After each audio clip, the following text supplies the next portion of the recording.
Hi everyone, नमस्ते। मैं हूँ रत्नाश्री और मैं एक ब्रिटिश इंडियन हूँ। यूके के एक वुल्वरहैम्पटन सिटी में रहती हूँ। काउंटी का नाम है वेस्ट मिडलैंड, जिसे इंडिया में जिला भी कहते हैं। अभी फरवरी का लास्ट वीक चल रहा है। वेदर आज थोड़ा सा बेटर हो गया है। सन इज शाइनिंग और ये देखिए डैफोडिल्स की खिलने की शुरुआत। इसका मतलब है कि स्प्रिंग अभी आने ही वाला है। आज मैं ऑफिस के लिए थोड़ा जल्दी तैयार हो गई, तो मैंने सोचा चलो आज मैं आपको अपने नेबर्स के हाउसेस दिखलाती हूँ। जहाँ इंडिया में हर जगह लोग और गाड़ियाँ दिखती हैं, वहीं यहाँ पे बहुत ही शांति है और बहुत खाली खाली भी है। यहाँ अगर आप बिग सिटीज़ में जाएंगे, जैसे कि बर्मिंघम और लंदन, वहाँ काफ़ी पॉपुलेशन है। एक्चुअली वहाँ टूरिस्ट्स की भरमार होती है। अब मुझे लंदन जाने में थोड़ी सी घबराहट होती है, क्योंकि 20 वर्षों से मैं इसी शांत एरिया में रह रही हूँ, तो मुझे शांति की आदत हो गई है। लोग मुझे अक्सर कहते हैं कि तुम इंडिया के होकर भीड़ भाड़ से भागते क्यों हो। तो यहाँ की भीड़ भाड़ और इंडिया के भीड़ भाड़ में बहुत अंतर है। यहाँ पे सब अनजान है और इंडिया में सब लोग अपने लगते हैं। लाइफ के सारे रंग तो इंडिया में देखने को मिलते हैं। इंडिया के लोग तो बहुत ही मिलनसार होते हैं। वहाँ हम एक दूसरे को भाई बहन अंकल आंटी कह के बुलाते हैं, तो एक रिश्ता सा बन जाता है। यहाँ पर बड़े बूढ़ों को भी नाम से ही बुलाते हैं। यहाँ लोगों के पास सब कुछ है, लेकिन रिश्तों की कमी है। आइए मैं आपको इन ग्रास में उगे हुए छोटे छोटे फूलों के पास ले चलती हूँ। ये जो आप छोटे छोटे पर्पल कलर के फ्लावर देख रहे हैं, इनको क्रोकेट्स फ्लावर कहते हैं। ये वही फ्लावर्स हैं जिसके पोलन से केसर निकलता है। और मुझे किसी ने बताया कि केसर को निकालना पोलन से बहुत ही मुश्किल काम है, इसीलिए केसर इतने महंगे मिलते हैं मार्केट में। कितना प्यारा है ना। इसमें कुछ येलो क्रोकेट्स भी हैं, लेकिन ये पर्पल क्रोकेट्स जो हैं, जिसके बीच में आप ऑरेंज कलर के पोलन देख रहे हैं, ये केसर फ्लावर हैं। आपने ये देखा होगा कि यहाँ घर कितने ही सिस्टमेटिक तरीके से बने होते हैं। चारों तरफ घर हैं, हाउसेस हैं जिसमें लोग रहते हैं, और बीच में वो पार्क था जहाँ अभी मैंने आपको क्रोकेट्स फ्लावर्स दिखाए थे। अब ये पार्क तो काउंसिल की प्रॉपर्टी है, फिर भी इन घरों में रहने वाले लोग आगे जा कर के पार्क में क्रोकेट्स के बल्ब लगा देते हैं या डैफोडिल्स के बल्ब लगा देते हैं। जैसे ये देखिए कितना प्यारा है, मिक्स फ्लावर्स है यहाँ पे। तो लोग यहाँ सिर्फ अपने घरों को ही नहीं सजाते, इसके आसपास के जगहों को भी सजाते हैं, जिससे कि उनका पूरा एरिया ही सुंदर दिखे।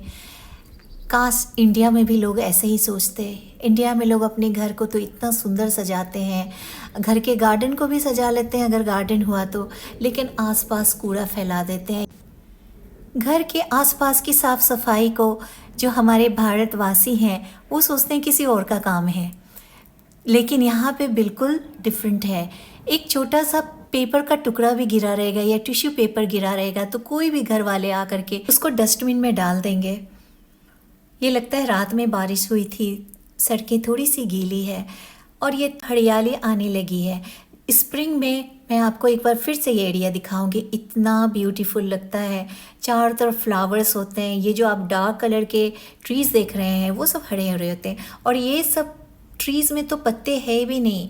ये पत्ते स्प्रिंग में आने शुरू होंगे, दैट मीन्स कि मार्च से शुरुआत होगी। अभी सारे पत्ते गिर चुके हैं। पत्तों के गिरने से बड़ी प्रॉब्लम होती है यहाँ पर। पूरा जो ये एरिया है पत्तों से कवर हो जाता है। हालांकि लीफ कलेक्ट करने वाली मशीनें होती हैं, लेकिन फिर भी उसको ऑपरेट करने में भी काफ़ी मेहनत और टाइम लगता है। काउंसिल वाले आकर के जो पब्लिक एरिया होती है वहाँ से पत्ते उठा के चले जाते हैं, बट अपने बैक गार्डन, फ्रंट गार्डन, सब के पत्ते हमें खुद ही हटाने पड़ते हैं। मुझे तो बहुत मेहनत लगता है पत्तों को उठाने में। ये जो आप छोटा सा घर दिख रहे हैं, इसे बंगलो कहते हैं।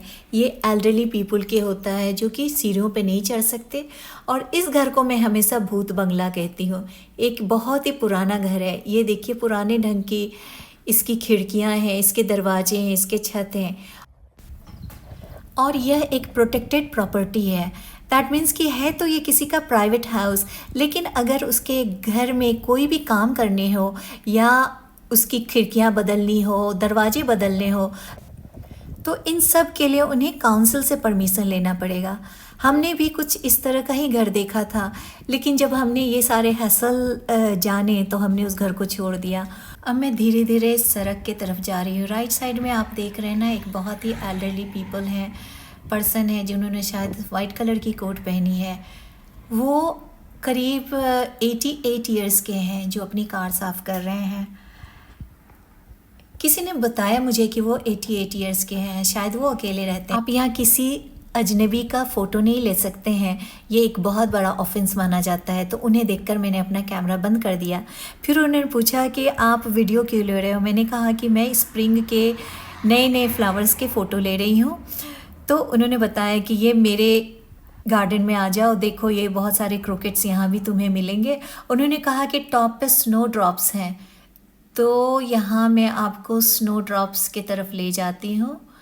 ये छोटे छोटे स्नो ड्रॉप्स हैं, बहुत सारे तो नहीं हैं बट ये बहुत ही प्यारे हैं। ये सब फ्लावर्स जब खिलते हैं इसका मतलब है स्प्रिंग इज़ कमिंग, आप वसंत ऋतु के लिए तैयार हो जाइए। ये जो जेंटलमैन है इनका नाम है मेलबॉर्न। इन्होंने मेरा नाम भी पूछा, लेकिन उसने कहा नेक्स्ट टाइम मैं डेफिनेटली तुम्हारा नाम याद नहीं रख पाऊँगा। और ये है स्नो ड्रॉप्स जिनकी उन्होंने बातें की थी। तो क्यूट सा फ्लावर है। ये सारे फ्लावर विंटर में खिलने शुरू हो जाते हैं स्नोफॉल के फिनिश होने के बाद। कैसा लगता होगा इस एज में बिल्कुल अकेले रहना। इसी को कल्चरल डिफरेंस कहते हैं। अब इसी के साथ मैं अपने वापस घर की तरफ जा रही हूँ। वेदर बहुत अच्छा है। एक्चुअली आज के पहले इतनी ज़्यादा ठंड थी कि अगर आप बाहर बिना कार का निकलेंगे तो आपके टोस और फिंगर्स ठंड से जम जाते शायद। मैंने पहले कहा था कि यहाँ बहुत शांति है, लोग आराम से रहते हैं, लेकिन इसका ये अर्थ बिल्कुल भी नहीं है कि यहाँ के लोग हार्ड वर्किंग नहीं है। यहाँ के लोग बहुत ही ज़्यादा हार्ड वर्क करते हैं। यहाँ सारे काम खुद करने होते हैं, चाहे वो घर को पेंट करना हो या पेड़ काटने हो या फिर गार्डन में खुदाई करनी हो। कुक, क्लीनर और ड्राइवर तो शायद यहाँ किंग के ही पास होता होगा। आपने तो शायद न्यूज़ में देखा ही होगा, प्राइम मिनिस्टर भी अपने बर्तन खुद धोते हैं। अगर लोग ज़्यादा अमीर हो गए तो वीक में 1 या 2 दिन क्लीनर बुलाते हैं, वो भी 1 या 2 घंटे के लिए। चलिए बातें करते करते मैं वापस राउंड लगाकर अपने घर पे आ गई हूँ, जहाँ से मैंने शुरुआत की थी। ये वही जगह है। अब मैं चलती हूँ अपने वर्क पे, लेकिन जाने के पहले आपको मैं ज़रूर बता देना चाहूँगी कि अगर मुझे चॉइस मिलता है मैं कहाँ रहूँ, इंडिया या इंग्लैंड में, तो डेफिनेटली इंडिया। लेकिन अब ज़िंदगी आपके हिसाब से कहाँ चलती है। तो जाने के पहले मैं रिक्वेस्ट करूँगी कि आज का टूर आपको पसंद आया है तो please like, share and subscribe. हम मिलते हैं एक नई वीडियो में नए टूर के साथ। तब तक के लिए अपना ध्यान रखिए। Bye bye.